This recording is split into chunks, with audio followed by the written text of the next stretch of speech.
Եթերում ABC Newsroom-ն է, ես Աննա Սարգսյանն եմ, բարի երեկո հարգելի հետևորդներ, կարևոր լուրերը նախ համառոտ։ Կառավարում բռունցքներով, ավագանու հերթական խայտառակ նիստը թռչող շշերով ու հայհոյանքներով, Երևանի խնդիրները թողած իշխանությունն ու ընդդիմությունը բռունցքներով պարզաբանում էին հարաբերությունները։ Երեխային առաջին դասարան ընդունել է նյարդերի փորձություն, համակարգի խափանումների պատճառով հարյուրավոր երեխաներ դուրս են մնացել նախընտրած դպրոցներից։ Վալիդատորը լռում է, ուղևորը տուգանվում, ինչպես կարող է ձեր բանկային քարտը հայտնվել սև ցուցակում ավտոբուսում չվճարելու պատճառով։ Խոշոր հակահաբեկչական գործողություն Թուրքիայում, Անկարայում 209 մարդ են ձերբակալել։ Թեհրանը բացում է դռները, Թրամփն ասում է, Իրանը համաձայնել է անժամկետ ստուգումներ իրականացնեն իր միջուկային օբյեկտներում։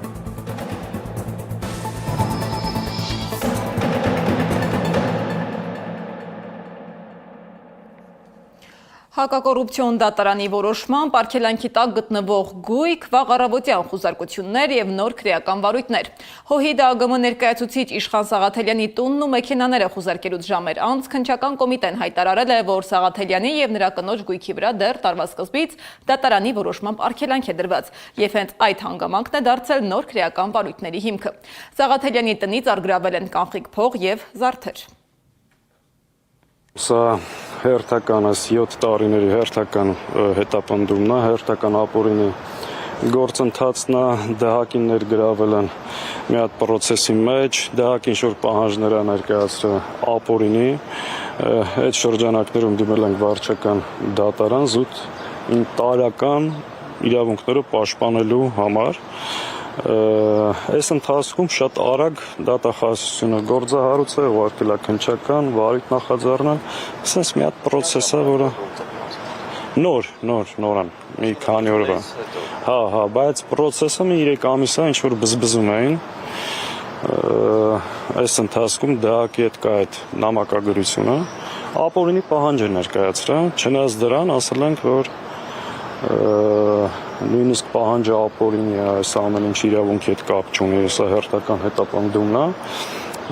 բայց նույնիսկ այդ շրջանակներում մենք չենք հրաժարվել, փորձել ենք նամակագրություն իրականացնել, պարզաբանումներ պահանջել,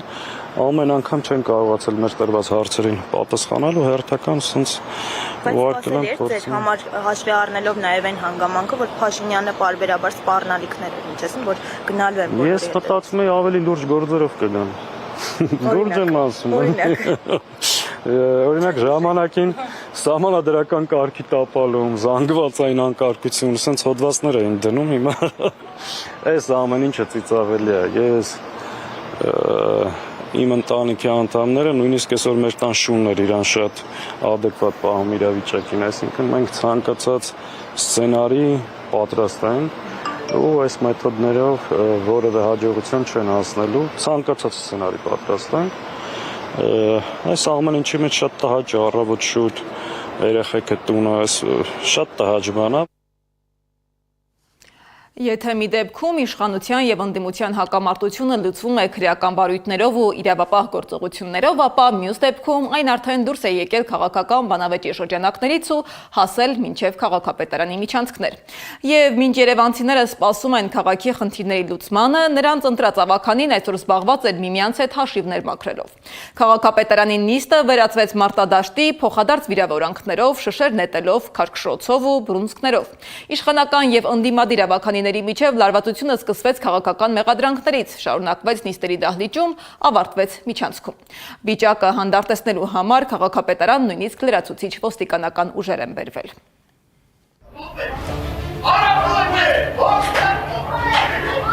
Մարտաֆիլմ հիշեցնող այս կադրերը Երևանի քաղաքապետարանի հերթական նիստից են։ Արդեն ավանդույթի համաձայն ավականու անդամները միմյանց վրա ջուր են լցրել, ապա գործի դրել բռունցքները։ Նիստերի դահլիճից հետո անցել են միջանցքներ ու միմյանց գետնին տապալելով ծեծել։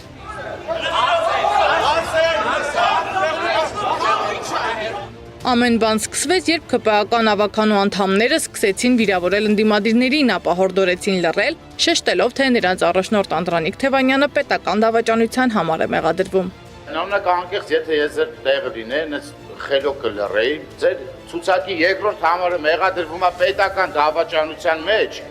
Մի րոպե խոսում է։ Սա դուր չեկավ ընդդիմությանն ու սկսվեց փոխադարձ մեղադրանքների ու վիրավորանքների ալիք, որին հաջորդեց թռչող շիշը։ Իմ շիշ շպրտելը, ինչպես դուք եք ասում, չի ուղված եղել կամ միտված եղել ինչ-որ մեկի, հանդարտության կոչ ա եղել, կարելի ասել ու սեղանին է շիշը դիպչել, այսինքն ինչ-որ անձի չի դիպչել շիշը։ Ցնում եք շիշը։ Եթե ասեցի արդեն, եթե մարդիկ կռիվ են հրահրում, շիշը սեղանից ցայտում այն պահին, երբ որ պետք է հանդարտվի։ Հետո կադրերում երևում են ինչպես են մի խումբ տղամարդիկ հարձակվում ու հարվածում միմյանց, բայց հասկանալի չէր ով ում է հարվածում։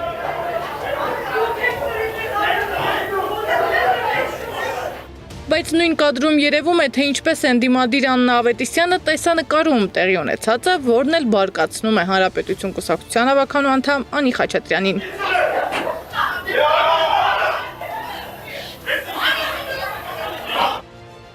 Հետո այս խառը կրտուքը շարունակվում է նաև միջանցքում հատակին են հայտնվում հավաքանու անդամներ, քաշքշում ու պատռում են միմյանց հագուստը։ Իրավիճակը հանդարտեցնելու համար քաղաքապետարան են բերվում ոստիկանական հավելյալ ուժեր։ Մյուս փոխքաղաքապետը Սուրեն Գրիգորյանն էլ պնդում է, թե իրենք ուղղակի սուր ելույթներ են ունեցել, որին պետք էր պատասխանել նույն կերպ։ Ըստ նրա, կռիվ հրահրողն ընդդիմություններ։ Պարոն Խաչատրյանինը սուրեր, իմն էլ էր սուր, բայց նրան պետք է սուր ելույթով պատահի։ Մարդու անմեղության կանխավարկածը չհարգելի է որևէ գնահատական տալը նորմալ է։ Պետք է ասեք, որ իշխանությանը վարչական ռեսուրսի չարաշահում են վերագրում։ Այդ որն է դատական ակտով, որ իշխանությանը վերագրվող իրավախախտումն է դատական ակտով հաստատված։ Հələ մեկի անունը ասեք։ Այդ ո՞նց է այդ երկակի ստանդարտ։ Այսինքն, երբ որ իշխանությանը քննադատելուց ալնում, այդտեղ ամեն ուղղության կանխավարկած չկա, դատարանի օրինական ուժի մեջ մտնելու վճռի պահանջ չկա, հենց ընդդիմության մասին ենք սկսում խոսալ, նոր այդ ժամանակ դառնում է վայ անմեղության կանխավարկած։ Մայր Հայաստան խմբակցության հավաքանու անդամ Սարգիս Տեր-Եսայանի դեմքի կապտուկները սակայն այլ բանի մասին են խոսում։ Ինքը Եսայանը եւս պնդում է, որ ԿՊ-ն է սադրել ու հարձակվել ընդդիմության վրա։ Կանգնում են եթերով ասում են պետական դավաճան։ Դավաճանը իրանք են։ Նրանք էլ ստացան պատասխան։ 100 հոգով բորենիների նման հարձակվում են, մեր վրա խփում են։ Առաջինը իրենք հարձակվեցին եւ Այո, սադրեցին, հարձակվեցին, խփեցին։ Այդ է իրանց տեսակը 200 հոգով հասնեն մեկի վրա։ Արդեն միջանցքում պաշտոնյաների ծեծ ու ջարդին միջամտել է Տիգրան Ավինյանն ու փորձել հանդարտեցնել իրավիճակը։ Իսկ իրավիճակի հանդարտվելուց հետո արդեն նիստերի դահլիճում Ավինյանը սպառնացել է քերթել ընդդիմության կաշին։ Սադամ Ակարյան, Նոնա Գևորգյան, ABC Media։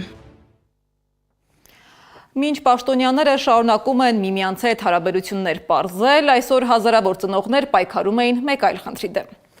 Առաջին դասարանցիների ընդունելության առաջին օրը հազարավոր ծնողների համար սկսվել է նյարդային պայքարով։ Վաղ առավոտից խափանումներով աշխատող գրանցման համակարգի պատճառով բազմաթիվ ծնողներ ժամեր շարունակ չեն կարողացել գրանցել իրենց երեխաների։ Չնայած պաշտոնական հավաստիացումներին, որ գործընթացը տևում է ընդամենը 10 րոպե։ Բազմաթիվ ծնողներ էլ իրենց երեխաներին չեն կարողացել գրանցել իրենց նախընտրած դպրոցներում։ Ինչու է տարիներ շարունակ կրկնվում նույն խնդիրը եւ ով է պատասխանատու դրա համար, Սեդա Գյուրեխյանն է ներկայացնում։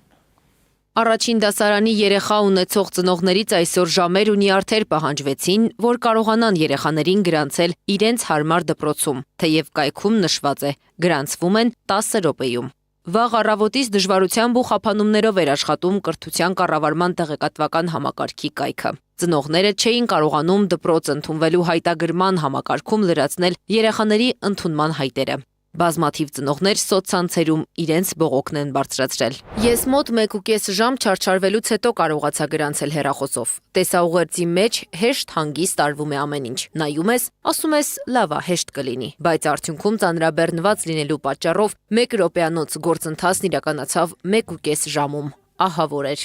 Մի կերպ 2 ժամ ներվային համակարգ փչացնելով գրանցեցի։ Նոր խայտառակ վիճակ է։ Մեկ հատ կայք պետք է սպասարկվի, էդ էլ չեն ուզում անեն։ Խափանումները կապված էին սերվերների ծանրաբեռնվածության հետ, կրթության կառավարման տեղեկատվական համակարգից են հայտնում։ քանի որ մեր ծնողները անընդհատ փորձում են երեխային գրանցել հնարավորինս շուտ իրենց ցանկացած դպրոցը եւ այլն, իրենք դա անում են մեկ երեխայի համար 3, 4, նույնիսկ 5 տեխնիկական միջոցից։ Եվ այդ պատճառով մեր սերվերները ուղղակի գերց ամրաբեռնվում են ժամանակավորապես, բայց այս պահի դրությամբ տեխնիկական որևէ խնդիր, որը մենք կարող ենք լուծել եւ որը կապված է հենց համակարգի հետ, էլի եմ ասում, գոյություն չունի։ Առաջին տարին չէ, որ համակարգը գերբեռնվածության հետևանքով առաջին օրերին նորմալ չի աշխատում։ Կտակի խոսնակն ասում է, իրենք այս օրերին մի քանի հազար սերվերներ են ավելացնում, բայց միևնույնն է, համակարգը չի թեթևանում։ Հնարավոր չէ արդյոք նախապես հաշվարկել առաջին դասարանցիների հնարավոր թիվը եւ ըստ այդմ սերվերներ բաշխել։ Նախարարությունն այդ թիվը շատ լավ գիտի, ասում է մեդիափորձագետը։ Ֆինանսական ներդրումներ պետք է արվեն ամենամյա այս խնդրից խուսափելու համար։ Առնվազն ակնհայտ է, որ կա խնդիր, ու այդ խնդիրը պետք է լուծում գտնի, տեխնիկապես այդ խնդիրը հացում ծելի է համապատասխան բյուջեների դեպքում։ Ես չեմ կարող իրանց տեղը ասել, թե ինչ բյուջե է պահանջվում, բայց ամեն ինչ գալիս է նրան, որ համապատասխան գումարով հնարավոր է քանակի մարդկանց դիվանալ։ Թեև աշխատանքը փոքր-ինչ կարգավորվել է, այդուհանդերձ խափանումներ դեռ կան։ Հարյուրավոր ծնողներ էլ չեն կարողացել իրենց հարմար դպրոց ընդունել երեխաներին։ Նախարարությունից հուշում են, կարող եք երեխաներին գրանցել նույն շրջանի մեկ այլ դպրոցում, բայց ոչինչ չի առաջարկվում ծնողներին, որ կարևորում են նաև դպրոցի կրթության որակն ու վարկանիշը։ Այստեղ մենք մի քիչ ուռճացնում ենք այդ խախտված իրավունք ասվածը, որովհետև երեխայի համար կրթական հավասար պայմաններ ստեղծված են բոլոր դպրոցներում։ Հիմա ավելի շատ դա ծնողի ցանկությունն է, որ երեխան հաճախի այս կամ այն դպրոց։ Առաջին դասարանցիների ընդունելությունը թվայնացվել է։ Գործընթացն ավելի արդար եւ կոռուպցիայից զերծ պահելու համար, ասում է կտակի ներկայացուցիչը։ Բայց այս դեպքում տուժում են ոչ միայն հավասար պայմանները, այլ նաև երեխաների որակյալ կրթության իրավունքը։ Անի Աբաղյան, Սեդակ Յուրեղյան, Աշոտ Բարբարյան, ABC Media։ Եթե դպրոցների ընդունելության համակարգը ծնողներին ժամեր շարունակ պահել էր էկրանների առաջ, ապա հասարակական տրանսպորտի վճարային համակարգը շարունակում է հարցերի առաջ կանգնեցնել հազարավոր ուղևորների։ Հասարակական տրանսպորտի նոր վճարային համակարգից դժգոհող քաղաքացիների թիվը շարունակում է աճել։ Ոմանք պատմում են, որ քարտի վրա գումար չունենալու դեպքում վալիդատորը թույլ է տվել երթևեկել, իսկ օրեր անց արդեն գումար ունենալով մերժել է վճարումը։ Թե ինչու է այդպես աշխատում համակարգը, ինչ է սև ցուցակը, որի մասին նախապես չեն հայտարարել, եւ ինչու ուղևորները դրա մասին իմանում են միայն ռեպորտաժ պատրաստելուց հետո, ներկայացնում է Անի Աբաղյանը։ Քարտի վրա գումար չկա, բայց վալիդատորը կանաչ լույսով հաստատում է վճարումը։ Մի քանի օր անց նույն քարտի վրա արդեն գումար կա, բայց համակարգը կարմիր լույսով մերժում է։ Թե ինչու է այդպես աշխատում վճարային համակարգը եւ ինչու են քաղաքացիները բողոքում, փորձել ենք բարձել։ Մինչ այդ քաղաքացիների բողոքների մասին։ Իրենց սարքերի պատճառով մեզ են տուգանում, գիտեք քանի անգամ են վճարում չի ընդունում։ Ամերիկա քարտի հետ էր խնդիր, արդեն հոգնեցի զանգերից ու պարզաբանումներից փոխեցի։ Հիմա Նեկոյի քարտի հետ է նույն խնդիրը։ Զանգում ես քաղաքապետարան, հայցում են մեր ներողամտությունը։ Ասեմ ավելին, հարցին էլ վերջնական լուծում չի տրվում։ Նախորդ անգամ ես էլ 3 անգամ վճարեցի, վերջում բանկինգով բացեցի, 3 անգամ 150 դրամ քաշել էր, բայց սարքը ցույց էր տալիս չվճարված։ Վստահ եմ, ավտոբուսում եղած մարդկանց 90%-ը վճարել է, հեչ էլ անսարք չեն ապարատները։ Ես ամեն օր 4-ից 5 տրանսպորտ եմ փոխում եւ մեզ եւս ստուգում են, դեռ չեմ հանդիպել նման դեպքի։ Դե բարև ձեզ, ինչի մարդը պետք է տուգանվի, եթե ձեր թելսել կոչվածը ամեն օր պարտադիր չի անցկացնում։ Այնինչ կոնկրետ ես գնում եմ ամսական աբոնեմենտ։ Տուգանվեմ, հետո ասեն գնա բողոքարկի, ինչի ես պետք է ընկնեմ այդ վալակիտայի մեջ։ Առաջի հերթին գնացեք ձեր համակարգը վերանայեք եւ սարքի մեջ ապարատներ բերեք դրեք։ Ձեր կարգավիճակում օրեր առաջ ես եմ հայտնվել, ուղղակի մի լավ աղբեր իմ տեղը վճարեց իր քարտով։ Երեկոյան նայում եմ այդ դռացրած քարտից 300 դրամ քաշած ա եղել։ Բա ես հիմա ում եմ տուգանելու։ Հենց այս բողոքներով վերջին շաբաթներին սոցիալական ցանցերում դիմել են բազմաթիվ քաղաքացիներ։ Նրանք պատմում են, որ բանկային քարտով կամ հավելվածով փորձել են վճարել, սակայն վալիդատորը մերժել է վճարումը։ Իսկ հսկիչի ստուգման ժամանակ պարզվել է, որ ուղևորության համար վճարում չի գրանցվել։ Քաղաքացիների խոսքով խնդիրը միայն տեխնիկական խափանումները չեն։ Նրանք ասում են, հաճախ չեն հասկանում, թե ինչու է համակարգը մերժում վճարումը, ինչ պետք է անել նման իրավիճակում եւ ինչպես խուսափել տուգանքից։ Telcel Wallet ընկերության փոխտնօրեն Լիանա Հունանյանի խոսքով նման հարց նախկինում իրենց չէր ուղղվել։ Նա առաջին անգամ հրապարակայնորեն պարզաբանում է, թե ինչու է քարտի վրա գումար չլինելու դեպքում վալիդատորը երբեմն կանաչ ազդանշանով հաստատում վճարումը։ Երբ որ դուք ձեր քարտը բանկային մոտեցնում եք վալիդատորին, վալիդատորը պարզապես ստուգում է ձեր քարտը սև ցուցակում է, թե ոչ։ Եվ եթե ձեր քարտը սև ցուցակում չի, այդ պահին վալիդատորը դեռ չգիտի ձեր քարտի վրա գումար կա, թե չկա։ Եվ ինքը ձեզ բաց է թողնում, ասում է, ստացել ենք ձեր տոմսը։ Երբ որ դուք արդեն անցնում եք, համակարգը նոր դրանից հետո սկսում է գանձման process-ը։ Ըստ Հունանյանի, մեխանիզմը հնարավորություն է տալիս խուսափել հերթերից, իսկ քաղաքացիները գիտեին, որ իրենց քարտն այսպես կոչված սև ցուցակում է հայտնվում։ Երևան քաղաքի կառավարման տեխնոլոգիաների կենտրոնի տնօրեն Սարգիս Մանուկյանը նշում է, որ մինչև այժմ այդ մեխանիզմի մասին քաղաքացիներին առանձին չեն տեղեկացրել։ Քաղաքացին պետք է իմանա, որ դա հասարակական տրանսպորտ նստելուց պետք է ունենա տոմսը պետք է լինի օրինակ Telcel հավելվածի մեջ ձեռք բերված տոմսի տեսքով, տրանսպորտային քարտ, որը լիցքավորված կլինի մեջը տոմս կամ բանկային քարտ, որը կունենա վրան գումար։ Քաղաքացին դա պետք է ունենա։ Տեխնիկական նման դետալներ քաղաքացուն ծանրաբեռնելու իմաստ չկա։ Այսինքն, քաղաքացին ոչ միայն տեղեկացված չէ սև ցուցակի գոյության մասին, այլև որևէ ծանուցում չի ստանում, որ իր քարտն այնտեղ է հայտնվել։ Արդյունքում հաջորդ անգամ ավտոբուս նստելիս կարող է արդեն մերժում ստանալ, չհասկանալով պատճառը։ Երբ ուղևորը փորձում է վճարել, բայց չի ստացվում, անկախ պատճառից, եթե հսկիչը նրան մոտենա երթևեկելիս, տուգանելու է։ Ուղևորը ինչպես պետք է պաշտպանի իր իրավունքը, ինչպես իմանա խնդիրը ինչից է, եթե վալիդատորը կարմրելուց ու մերժման ազդանշանը տալուց բացի ոչինչ չի գրում էկրանին։ Իրոք որ տեղեկացված լինելը մարդուն շատ ավելի կօգնի իր հետագա գործունեությունը ճիշտ պլանավորել եւ մենք այդ առումով արդեն իսկ գործողություններ ենք ձեռնարկել մատակարարին նաեւ Telcel-ին առաջադրանք ենք տվել որ մերժման պատճառը վալիդատորի վրա թե տեքստային հնարավորության դեպքում նաեւ ձայնային երևա այսինքն երբ որ մարդը լսում է այդ մերժման ձայնը կամ տեքստով գրվի անբավարար միջոցներ կամ սև ցուցակ Կատարող կողմից Telcel-ից նշում են, որ քննարկում են։ Այո, ճիշտ հարց եք բարձրացնում, էկրանի վրա մերժման հիմքերը, պատճառները նշելը մենք փորձում ենք դա կարգավորենք, եթե հնարավորություն լինի, այս պահին չեմ կարող վստահ ասել հնարավորություն կա թե չէ։ Քաղաքացիների հարցերից մեկն էլ վերաբերում է հսկիչների աշխատանքին։ Շատերը կարծում են, թե հսկիչի ձեռքի սարքը ստուգում է քարտի մնացորդը կամ նույնիսկ կարող է գումար գանձել։ Ինչ է անում հսկիչը, երբ մտնում է հասարակական տրանսպորտ։ Սարքը, որը հսկիչի ձեռքում է, դա տրանսպորտում տեղադրված վալիդատորի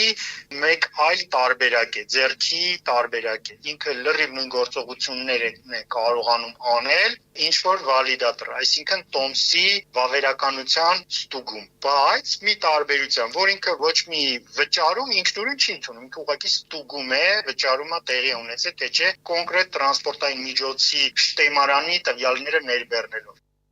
Քաղաքապետարանի տվյալներով մայիսի 23-ից 24 ընկած ժամանակահատվածում հասարակական տրանսպորտում գրանցվել է ավելի քան 14 միլիոն ուղևորություն։ Տուգանվել է 943 ուղևոր։ Դրանցից 451-ն առանց տոմսի երթևեկելու, 471-ը այլ անձի արտոնյալ տոմս գործածելու, իսկ 22-ը անսահմանափակ տոմս ունենալով չվավերացնելու համար։ Քաղաքապետարանում նշում են, եթե ուղևորը համոզված է, որ տուգանքը սխալ է կիրառվել, կարող է բողոքարկել այն։ Եթե պարզվի, որ վճարումը չի գրանցվել տեխնիկական խնդրի պատճառով, տուգանքը կարող է բեկանվել։ Թեև քաղաքապետարանը վստահեցնում է, որ համակարգը հիմնականում գործում է կայուն եւ նման դեպքերը քիչ են ընդհանուր ուղևորափոխադրումների համեմատ, քաղաքացիների դժգոհությունները շարունակում են վերաբերել ոչ միայն առանձին տեխնիկական խնդիրների, այլ նաեւ իրազեկման պակասին։ Իսկ մինչ վալիդատորները սկսեն ցույց տալ մերժման պատճառները, բազմաթիվ ուղևորներ շարունակում են փորձել ինքնուրույն հասկանալ կամ ենթադրել, ինչու է իրենց վճարումը երբեմն ընդունվում, երբեմն մերժվում։ Անի Աբաղյան, Էդիկ Մալաքյան, Նոնա Գևորգյան, ABC Media։ Երեկ հայտարարվեց, որ հայկական ընկերությունը սկսում է ինտերնետային ծառայություններ վաճառել Ադրբեջանին։ Թիմ Թելեկոմ Արմենիան եւ Ազերթելեկոմը ստորագրել են տարանցիկ ինտերնետի մատակարարման համաձայնագիր, որը հանրային քննարկումների առիթ է դարձել անվտանգության հնարավոր ռիսկերի վերաբերյալ հարցերի ֆոնին։ Սակայն ընկերությունում պնդում են, որ խոսքը բացառապես բիզնես նախագծի մասին է։ Ըստ Թիմ Թելեկոմ Արմենիայի համահիմնադիր եւ տնօրենների խորհրդի նախագահ Ալեքսանդր Եսայանի, հայկական ընկերությունը Նախիջևան Ադրբեջան ուղղությամբ կապահով ինտերնետային տարիֆիկի տարանցում, սակայն ադրբեջանական կողմը հասանելիություն չի ստանա տվյալներին։ Ըստ Եսայանի, ծառայությունը վերաբերում է միայն տվյալների փոխանցման ենթակառուցվածքին եւ իրականացվում է միջազգային հեռահաղորդակցման պրակտիկայում ընդունված սկզբունքներով։ Իսկ ինչ ռիսկեր են տեսնում փորձագետները, դիտենք ռեպորտաժը։ Մինչև Երևանն ու Բաքուն շարունակում են չհամաձայնեցնել խաղաղության պայմանագրի վերջնական տեքստը, երկու երկրի միջև գործակցության նոր ձևաչափ է ձևավորվում, այս անգամ թվային տիրույթում։ Հայկական եւ ադրբեջանական հեռահաղորդակցական օպերատորները պայմանավորվել են միմյանց տարածքներով ինտերնետային տրաֆիկի տարանցման շուրջ։ Գործարքը ներկայացվում է որպես կապուղիների դիվերսիֆիկացման եւ հեռահաղորդակցության ցանցերի հուսալիության բարձրացման քայլ։ Սակայն մասնագետները հիշեցնում են, երբ խոսքը վերաբերում է կրիտիկական ենթակառուցվածքներին, հարցը միայն բիզնեսի մասին չէ, այն նաեւ ազգային անվտանգությանը, վերահսկելիությանը եւ թվային ինքնիշխանությանն է առնչվում։ Ինչ է ենթադրում այս համաձայնագիրը, ինչ կարող է շահել Հայաստանը եւ արդյոք կան ռիսկեր, երբ հակամարտության պատմություն ունեցող երկու երկիր սկսում են գործակցել ինտերնետային ենթակառուցվածքների ոլորտում։ Հայաստանը վերջին տարիներին իր ինտերնետային կապը ապահովել է այլ երթուղիներով։ Այս ֆոնին հարց է առաջանում, ինչով է պայմանավորված այժմ Ադրբեջանի ենթակառուցվածքների օգտագործման հնարավորությունը եւ արդյոք այս գործակցությունը կարող է ռիսկային դառնալ հարաբերությունների սրման դեպքում։ Այդ թվում ինտերնետային կապի կայունության տեսանկյունից։ Ինտերնետը բնականաբար կարող են կտրել, ավելին ասեմ, իրանք տեսականորեն կարող են նաև կտրել Վրաստանով անցնել ինտերնետը, որովհետև սպառնეული եւ մեծացվածներում ադրբեջանաբնակ Վրաստանի տարածքներն են ու կարող են իրանք ագենտուրայից օգտվել։ Բայց մեծ հաշվով հարցը դրանում է, որ Ադրբեջանը եւ Հայաստանը փորձում են լինել ոնց որ հանգուցային երկրներ։ Սամվել Մարտիրոսյանի խոսքով տարածաշրջանում վերջին տարիներին նկատվում է մրցակցություն կապուղային հանգույց դառնալու համար։ Նրա գնահատմամբ, ինչպես Ադրբեջանը, այնպես էլ հայկական կողմի հետ կապված ընկերությունները փորձում են ամրապնդել իրենց դիրքերը Վրաստանի եւ ավելի լայն տարածաշրջանի ենթակառուցվածքներում։ Փորձագետի դիտարկմամբ Ադրբեջանը տարիներ առաջ Վրաստանում ձեռք է բերել այնտեղի հիմնական ինտերնետ մատակարարներից մեկը, ինչը նրանց թույլ է տալիս ավելի ակտիվ ներգրավել տարածաշրջանային կապուղիների շղթայում։ Մյուս կողմից, օրինակ, դա վտանգ, որը ապել մի քանի տարի գոյություն ունի, ու ինչի մասին առանձնապես չի խոսվում, այն, որ հենց Վրաստանի հիմնական մատակարարը, որի միջոցով Հայաստանի հենց տրաֆիկն է անցնում, բավականին մեծ խոշոր հատվածը ադրբեջանցիք գնել են։ Տեղեկատվական անվտանգության փորձագետ Արթուր Պապյանի խոսքով ինտերնետային տարանցման նոր համաձայնագիրը պետք է դիտարկել նաև կախվածությունների եւ վերահսկելիության ռիսկերի տեսանկյունից։ Նրա խոսքով տարանցումը չի նշանակում, որ ցանցերը ուղղակի միանում են։ Ֆիզիկական կապի առկայությունը միշտ որոշակի ռիսկեր կարող է ստեղծել։ Պապյանի գնահատմամբ հնարավոր է նաև տրաֆիկի վերլուծությունը, ինչը թույլ է տալիս պատկերացում կազմել օգտագործման ընդհանուր պատկերի մասին։ Բավական բարդ է այդ մեծ ծավալի տրաֆիկի մեջ ինչ որ կոնկրետ մարդու նույնականացնել, որ ասենք, այս ինչ մարդը, չգիտեմ, ամեն օր ժամը 9-ին մտնում է Facebook բարդում։ Բայց հնարավորություն կարող է լինել, օրինակ, տեսնել ադրբեջանական կապուղով անցնող հայկական տրաֆիկի այդ մի մասը, մոտապես որ ժամերին ինչ կայքեր են մտնում։ Պապյանը սակայն ընդգծում է, որ նման սցենարները առավել հիպոթետիկ են, քանի որ Հայաստանում հիմնական ինտերնետային կապուղիները շարունակում են անցնել Վրաստանով եւ այլ ուղղություններով, ինչը նվազեցնում է կախվածության մակարդակը։ Միևնույն ժամանակ փորձագետը չի բացառում, որ նման ենթակառուցվածքային կապերը կարող են օգտագործվել նաեւ ճգնաժամային իրավիճակներում որպես ճնշման գործիք։ Ես օրինակ այս պայմանավորվածությունը կապում եմ նաև Ադրբեջանի մտահոգությամբ, որ Իրանում շարունակվող ռազմական գործողությունների ֆոնին Իրանը կարող է իր համար խոչընդոտներ ստեղծել Ադրբեջանի Նախիջավանի միջև կապի համար եւ դրա համար փորձում են Հայաստանի տարածքով իրենց համար ստեղծել այլընտրանք։ Սա շատ նման է նույն այդ TRIP ճանապարհի։ Պապյանի գնահատմամբ Հայաստանը ներկայում ունի մի քանի այլընտրանքային կապուղիներ, ինչը որոշակիորեն նվազեցնում է մեկ ուղղությունից կախվածության ռիսկերը։ Իսկ Ադրբեջանը դժգոհ է մարդու իրավունքների Եվրոպական դատարանի վերջին որոշումից, որով հաստատվել է, որ 2016-ի ապրիլի պատերազմի ընթացքում հայ զինծառայող Հայկ Թորոյանի նկատմամբ իրականացվել են խոշտանգումներ ու սպանությունը արձանագրվել է։ Բաքուն բողոքի նոտա է հղել Եվրոպայի խորհրդի ներկայացուցչին եւ հայտարարել, թե վճիռը քաղաքական է։ Ադրբեջանը հայտարարել է, որ մերժում է դատարանի այս որոշումը եւ մտադիր է համապատասխան քայլեր ձեռնարկել։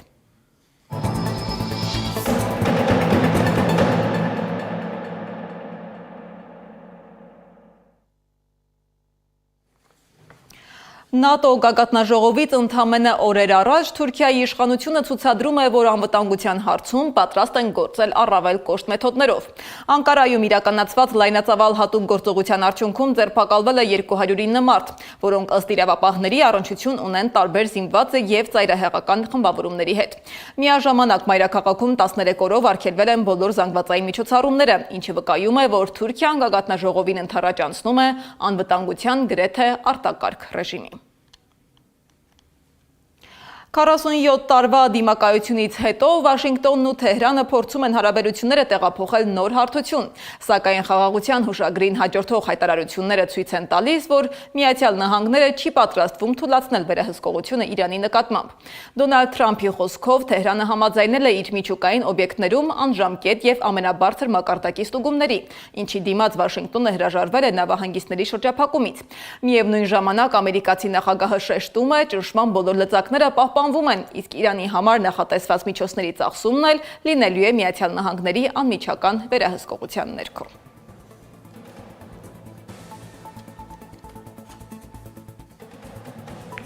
Այժմ լրահոսն այսքանն է, շարունակեք հետևել մեր հրապարակումներին, վստահ եղեք, որ բաց չեք թողնի տեղական ու միջազգային ամենահրատապ նորությունները։ ABC լուրերի հաջորդ թողարկումը ժամը 21-ին է։